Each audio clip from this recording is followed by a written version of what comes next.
আপনার করা কিছু অবিবেচক এবং কি নিতান্তই অভদ্র আচরণের জন্যই হয়তো মানুষ আপনাকে অ্যাভয়েড করে, যেগুলো হয়তো আপনি নিজেও জানেন না।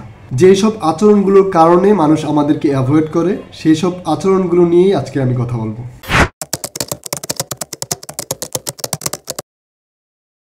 প্রথমত হচ্ছে, কোনো একজন মানুষ আপনার সাথে তার কোনো একটা এক্সপিরিয়েন্স শেয়ার করতে শুরু করলো, ঠিক তখনই আপনি তার কথা থামিয়ে আপনার কোনো একটা এক্সপিরিয়েন্স শেয়ার করা শুরু করতে থাকলেন। কেউ কোথাও একটা বেড়াতে গিয়েছে, আপনার সাথে সেটা শেয়ার করা মাত্রই আপনিও শুরু করে দিলেন যে আপনি কোথাও বেড়াতে গিয়েছিলেন এবং কি সেখানে কি হয়েছিল না হয়েছিল।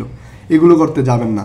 যদি পারেন সেই সম্পর্কে আপনি দুই একটা প্রশ্ন করতে পারেন, অথবা তার কথা শেষে আপনার এক্সপিরিয়েন্স শেয়ার করতে পারেন। দ্বিতীয়ত হচ্ছে, মানুষের মুখ থেকে টেনে নিয়ে কথা বলবেন না। একজন মানুষ কথা বললে তাকে থামিয়ে দিয়ে আপনি কথা বলা শুরু করবেন না, যেটা ভীষণ রকমের অভদ্রতা এবং কি মানুষের বিরক্তির কারণও বটে।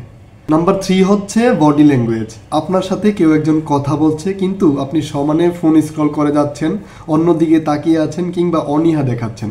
এটাও একটা ভীষণ রকমের অভদ্রতা এবং কি মানুষের বিরক্তির কারণ। আর মানুষ আপনাকে তখনই অ্যাভয়েড করা শুরু করবে যখন আপনি তাদের বিরক্তির কারণ হয়ে দাঁড়াবেন। ছোট ছোট কিছু বদ অভ্যাস আমাদের অনেকেরই পরিবর্তন করা দরকার। কথায় আছে, অভ্যাস মানুষের দাস। আপনি চাইলে একদিনে কোনো একটা অভ্যাস গড়ে তুলতে পারবেন না, এবং কি কোনো একটা অভ্যাস হয়ে গেলে সেটা ত্যাগ করাও একদিনে পারবেন না। তাই আপনি আইডেন্টিফাই করবেন যে ঠিক কোন অভ্যাসটার জন্য মানুষ আপনার প্রতি বিরক্ত হচ্ছে, এবং কি সেই অভ্যাসটা আস্তে আস্তে পরিবর্তন করার চেষ্টা করতে পারেন। জায়গা বুঝে কথা বলুন, কথার সিচুয়েশন বুঝে কথা বলুন, যুক্তিসঙ্গত কথা বলুন।